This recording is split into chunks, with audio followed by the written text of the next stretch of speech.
Уважаемые друзья, 20 февраля мы приступаем к открытию самого мощного IT-парка на территории Большого Кавказа. Я, профессор Игорь Панарин, сегодня специально прошел по пятиэтажному уютному зданию, которое сделано в инновационном ключе. И считаю, что 99,9% готовность в процентах, идет окончательная шлифовка.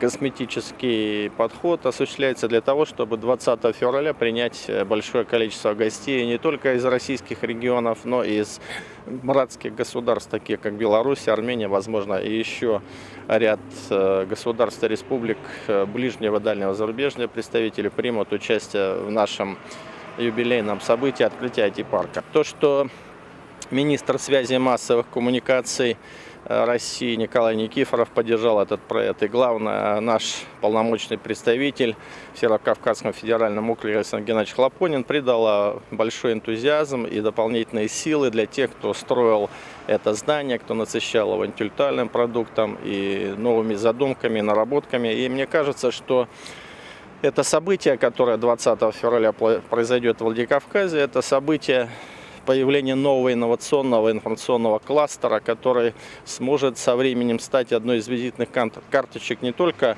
собственно, Большого Кавказа, но и всей нашей великой страны России.